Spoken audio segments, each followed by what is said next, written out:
Hello everyone. हम जो हैं 2019 सेट 2 क्लास 12 का क्वेश्चन पेपर सोल्व कर रहे हैं मैथ का, जिसमें से हमने क्वेश्चन नंबर पहला जो है हमने सोल्व कर लिया है लास्ट वीडियो में। अब हम जो है दूसरा क्वेश्चन सोल्व करेंगे।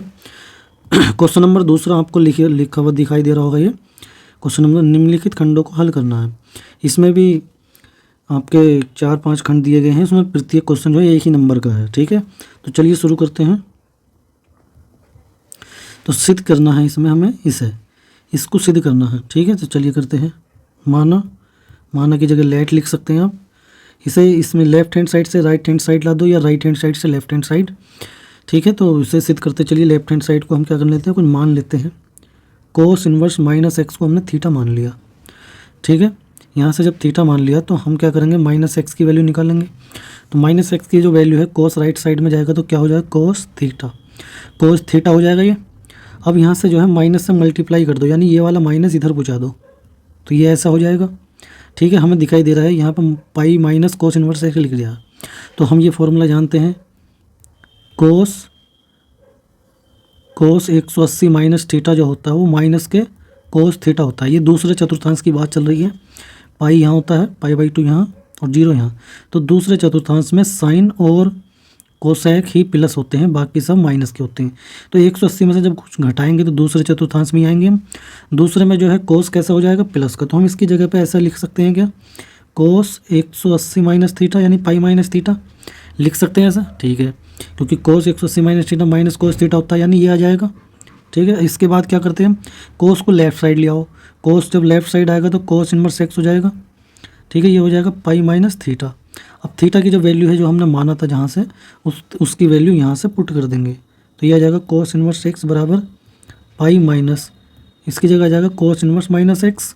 ठीक है, अब हमें जो है ये बस सिद्ध हो गया यहाँ से। अब हम क्या करेंगे, इससे तो ले आएंगे लेफ्ट साइड तो ये हो जाएगा प्लस का कोस इनवर्स माइनस एक्स, और पाई माइनस इसे ले जाएंगे राइट साइड, ये भी माइनस का हो जाएगा कोस इनवर्स एक्स। तो इसे ही को हमने सिद्ध करना था, ये हमारा सिद्ध हो चुका है, pi minus cos inverse x. ठीक है, तो ये हमारा सिद्ध हो चुका है, प्रूव्ड हो गया है। और एक नंबर में और कुछ नहीं करना है फिलहाल, इतना ही करना है बस। ठीक है, तो चलिए ये क्वेश्चन कंप्लीट होता है। नेक्स्ट क्वेश्चन करते हैं हम। नेक्स्ट क्वेश्चन हमारे पास ये लिखा हुआ है, सिद्ध कीजिए एफ एक्स बराबर एक्स स्क्वायर द्वारा परिभाषित फलन एफ आर से आर में न तो एक ही है न ही आच्छादक है। ठीक है, हमारे पास जो फंक्शन दे रखा है इन्होंने, हमारे पास फंक्शन है ये एफ एक्स जो कि कितना लिखा हुआ है, एक्स स्क्वायर। ठीक है, और ये फलन जो है आर से आर में है। सिद्ध करना है न तो एक ही फलन है या न ही आच्छादक है। तो आर से आर का क्या मतलब है, यहाँ आर का मतलब है रियल नंबर्स यानी कि वास्तविक संख्याएं। वास्तविक संख्याएं कौन सी होती हैं, वास्तविक संख्याएं जो नंबर लाइन पर हमारी बनती हैं माइनस अनंत से प्लस अनंत तक, ये सारी वास्तविक संख्याएं ही होती हैं। जितनी भी संख्याएं यहाँ दर्शाई जा सकती हैं ये सारी संख्याएं हमारी वास्तविक संख्याएं हैं, यानी रियल नंबर है, माइनस इन्फिनिटी से प्लस इन्फिनिटी। छोटे ब्रैकेट का मतलब है ये जो अनंत है ये शामिल नहीं होता है, अनंत तक तो हम कभी पहुँच नहीं पाएंगे, तो इसे छोटे ब्रैकेट में लिखते हैं इसलिए। ठीक है, अब हम यहाँ पर लिखते हैं इस वाले फॉर्मूले से, देखते हैं इसे। एक नंबर का सवाल है, इसे भी आप कितना भी बड़ा और कितना भी छोटा कर सकते हैं। अब चलिए चित्र के माध्यम से यदि मैं आपको समझाऊं इसे, ये आर, ये भी आर, और ये यहाँ से यहाँ फलन है आपका एफ। ठीक है, वो फंक्शन है जो कि कैसा लिखा हुआ है इन्होंने, एक्स स्क्वायर के रूप में लिखा हुआ है ये। अब यहाँ पे जो रियल नंबर है वो हमने लिख दिया, मान लो 0 1 2 -1 -2, बहुत सारे रियल नंबर होते हैं, प्लस माइनस सब होते हैं प्लस माइनस में। ऐसे ही हमने यहाँ लिखे 0 1 2 3 4 up to infinity -1 -2 -3 -4 up to infinity, इसमें कोई अंत नहीं होता इनका। अब जो है इसी फंक्शन में हमने जो है यहाँ पर हमने -1 जो है फंक्शन में रखा। ये फंक्शन एफ एक्स था हमारा, वो क्या था, एक्स स्क्वायर। इसमें एक्स की जगह -1 हमने पुट कर दिया, तो -1 का स्क्वायर करेंगे तो क्या जाएगा, +1, यानी -1 रखने पर हमारा +1 इमेज आई है इसकी। ठीक है, और अगर हम +1 रखें एक्स की जगह +1 तब भी हमारा +1 ही आएगा। ठीक है, दोनों की इमेज क्या आ गई, +1 ही आई है। -1 पे भी +1 पे भी, ठीक है। इसी प्रकार यदि हम -2 रखें या +2 रखें तो दोनों की अब तब भी इमेज कितनी आएगी, 4 आएगी। +2 रखने पे भी 4 आएगा, -2 रखने पे भी 4 आएगा, ठीक है। और ऐसे इसी प्रकार हम -3 और +3 भी रख सकते हैं। -3 और +3 रखोगे तब आपका क्या आएगा, 9 आएगा, ठीक है। यहाँ पर तो हम देख पा रहे हैं यहाँ पर दो एलिमेंट की एक इमेज बन रही है, ठीक है। तो जबकि एक ही होने के लिए एक एलिमेंट की एक ही इमेज होनी चाहिए थी, यहाँ पर कितनी, 2 बन रही हैं। तो हम यहाँ पर कह सकते हैं अतः फलन f एक ही फलन नहीं है या एक ही नहीं है, 1 नहीं है ये, ठीक है। तो क्यों नहीं है, क्योंकि 2 एलिमेंट की एक ही इमेज आ रही है, ठीक है। तो आप इतने समझ गए होंगे। अब हम जो देखते हैं, हम यहाँ चित्र की हेल्प से ही समझ लेते हैं। यहाँ पर जो है ये जो फंक्शन हमारा fx² है, इसका मतलब है हम इसमें x की जगह पर कोई भी मान रख लें, या तो +1 प्लस में रख लें या -1 रखेंगे, ठीक है। 0 रखेंगे तो 0 आ जाएगा, ठीक है। और माइनस में रखेंगे तो भी प्लस की संख्याएँ आएंगी, प्लस की रखेंगे तो भी प्लस की संख्या आएंगी। यानी कि आप देख पा रहे हो जितने भी ये नेगेटिव नंबर हैं ये किसी भी एलिमेंट की इमेज नहीं बनने वाली, ठीक है। तो हम कह सकते हैं यहाँ पर नेगेटिव संख्याएं यानी कि ऋणात्मक संख्याएं सह प्रांत की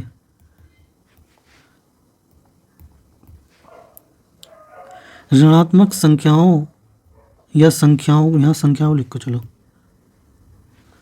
ऋणात्मक संख्याओं की कोई प्री इमेज यानी कि पूर्व प्रतिबिंब नहीं है।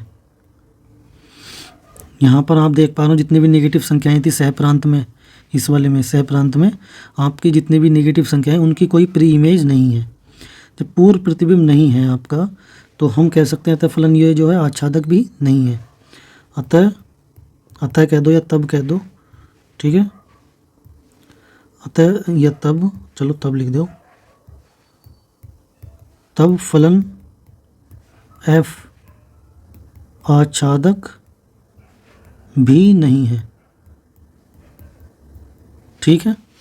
तो ये क्वेश्चन भी यहाँ कंप्लीट हो गया है, क्योंकि ना तो फलन एक ही है और ना ही आच्छादक है, ठीक है। ये 1 नंबर का सवाल है, लेकिन इतना कुछ हमने लिखना पड़ा समझाने के लिए, ठीक है। चलिए अब नेक्स्ट क्वेश्चन देखते हैं। नेक्स्ट क्वेश्चन हमारे पास ये है, निम्नलिखित अवकल समीकरण में से किस समीकरण का व्यापक हल हमें इसमें दे रखे हैं, इन दोनों में से कौन सी समीकरण का व्यापक हल है। निम्नलिखित अवकल समीकरणों में से किस समीकरण का व्यापक हल ये है, इन दोनों में से। तो चलिए हम करते हैं सोल्व।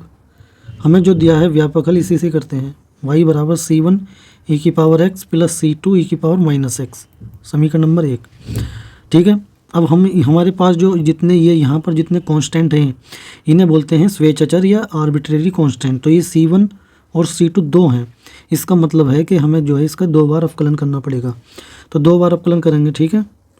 तो लिख देते हैं अवकलन करने पर, या differentiating with respect to x from both side, यानी कि दोनों पक्षों का x के सापेक्ष अवकलन करने पर, दोनों पक्षों का x के सापेक्ष अवकलन करने पर, इतना कुछ लिखना भी नहीं होता, डायरेक्ट भी कर सकते हैं क्योंकि 1 नंबर का सवाल है।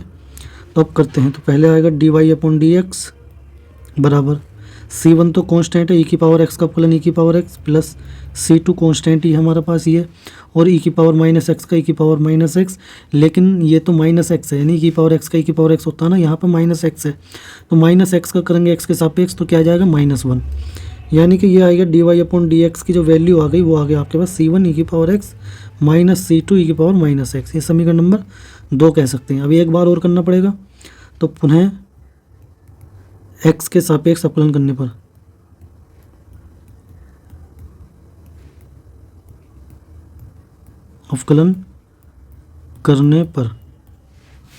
ठीक है, दो बार, दूसरी बार करेंगे अब हम। तो d square y upon d x square बराबर C1 तो कांस्टेंट है, ई की पावर एक्स का करेंगे अब। ई की पावर एक्स का क्या जाएगा, ई की power x minus C2 constant, e की पावर माइनस एक्स का करेंगे तो ई की पावर माइनस एक्स, और माइनस एक्स का करेंगे तो प्लस माइनस 1 आ जाएगा, यानी ये आएगा d square y upon d x square बराबर C1 ई की power x minus minus plus C2 e की पावर माइनस एक्स। अब आप देख पा रहे होंगे यही तो सवाल था हमारा, वाई, इसकी जगह वाई हम रख सकते हैं। ये तो वाई आ गया, d square y upon d x square बराबर ये पूरी वैल्यू हमारी वाई बन जाएंगी समीकरण 1 से। ठीक है, तो अब ये आ गया, इसमें हमारे पास जो आंसर दे रखा है वो क्या है, ये लेफ्ट साइड लिया इसे वाई को, तो d square y upon d x square minus y equal 0 ये आ जाएगा। तो ये देख लो आपका कौन से ऑप्शन इसमें है, ऑप्शन में, तो ये दूसरा वाला जो बी ऑप्शन है इसका, बी ये वाला राइट हो जाएगा। ठीक है दोस्तों, ये क्वेश्चन भी कंप्लीट हो गया है। चलिए नेक्स्ट क्वेश्चन देखते हैं।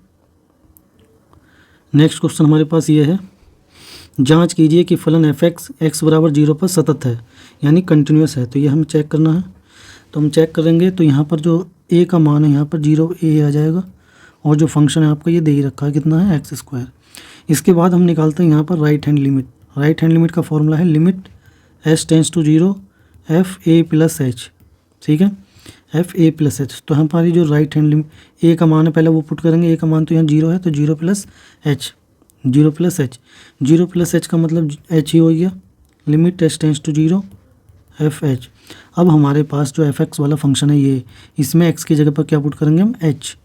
चलिए रखो, तो लिमिट एच टेंस टू 0 हमारा फंक्शन है एक्स स्क्वायर, तो इसकी जगह आ जाएगा एच स्क्वायर। ठीक है, अब लिमिट का मान रखेंगे, लिमिट का मान रखेंगे 0 ही आ जाएगा, तो राइट हैंड लिमिट का जो वैल्यू आ गई वो क्या आ गई, 0 आ गई। इसके बाद अब हम निकालेंगे left hand limit. Left hand limit का formula limit H tends to 0 f a minus h. A का मान यहाँ पे अब भी 0 ही है, रख देंगे 0, तो एफ 0 माइनस एच, यानी कि ये आएगा माइनस के एच। ठीक है, माइनस एच। तो जो हमारा फंक्शन है एफ एक्स जो है ये वो क्या है, एक्स स्क्वायर, तो इसमें एक्स की जगह पर रखेंगे आपका माइनस का एच, तो माइनस का एच रखेंगे, limit H tends to 0 minus का एच का स्क्वायर। ठीक है, एक्स की जगह पर माइनस एच। अब माइनस एच हो या प्लस एच हो तो स्क्वायर में प्लस ही हो जाएगा, एच स्क्वायर, तो आपका भी रखेंगे लिमिट 0 ही आ जाएगी, यानी कि लेफ्ट हैंड लिमिट का मान भी 0 आएगा। एच की जगह 0 रखेंगे तो 0 ही आ जाएगा, तो दोनों साइड इक्वल आ गई, राइट हैंड साइड। और अभी सतत सिद्ध करना है तो अभी हमें तीसरी वैल्यू और निकालनी पड़ेगी। तीसरी वैल्यू निकालते हैं एफ ए, यानी उस पॉइंट पर मान 0 पर मान और निकालें। तो फंक्शन तो हमारा एफ एक्स बराबर एक्स स्क्वायर है ही, इसमें एक्स की जगह पर 0 रखेंगे तो 0 का स्क्वायर 0 ही आ जाएगा, यानी कि एफ 0 का मान भी 0 आ गया। ठीक है, यानी कि अब हमारे पास चूँकि यहाँ पर जो राइट हैंड लिमिट है और जो लेफ्ट हैंड लिमिट है और जो एफ 0 है जिस पे हम चेक कर रहे थे, ये तीनों की तीनों वैल्यू इक्वल हैं और तीनों की वैल्यू फाइनाइट है, निश्चित मान दे रही है, 0 आ रहा है ना, फाइनाइट वैल्यू दे रही। तो हम कह सकते हैं अतः फलन एफ एक्स बराबर 0 पर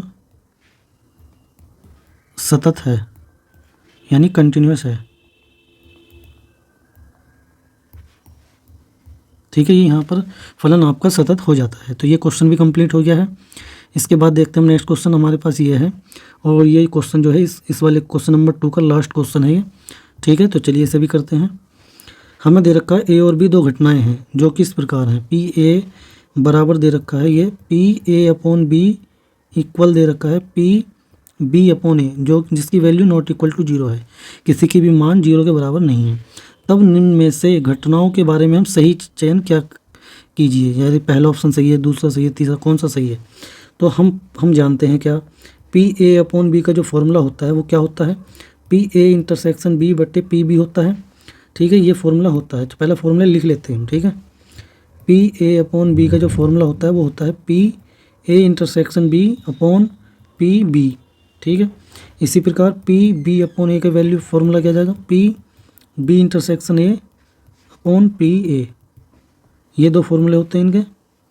अब ये दोनों वैल्यू इन्होंने बता रखी बराबर है, पी ए अपॉन बी बराबर है पी बी अपॉन ए के, दोनों का मान मगर 0 के बराबर नहीं है, इन्होंने बता दिया है। तो पी ए इंटरसेक्शन बी बटे पी बी, यहाँ से पी बी इंटरसेक्शन ए बटे पी ए, ये दोनों वैल्यू इक्वल हैं लेकिन नॉट इक्वल टू 0 है, तो ये दोनों वैल्यू इक्वल है क्योंकि हम जानते हैं पी ए इंटरसेक्शन बी और पी बी इंटरसेक्शन ए, ये तो दोनों इक्वल ही होते हैं वैल्यू, ठीक है। ये दोनों इक्वल हैं और ये दोनों भी बराबर हैं, तो ये तभी बराबर हो सकते हैं जब आपका पी ए बराबर हो पी बी के, यानी पी ए की जो प्रायिकता है वो किसके बराबर हो, बी की प्रायिकता के। ये ऐसा तभी ही संभव है, ठीक है। तो यहाँ पर देखो ऑप्शन नंबर आपका जो है वो डी सही हो जाएगा, ठीक है। ऑप्शन नंबर डी इसका राइट आंसर है। तो दोस्तों आपका जो ये क्वेश्चन नंबर 2 है 2019 सेट 2 का, ये कंप्लीट हो चुका है। नेक्स्ट वीडियो में हम क्वेश्चन नंबर 3 करवाएंगे, ठीक है दोस्तों। चलिए मिलते हैं जल्दी नेक्स्ट वीडियो में, ओके बाय।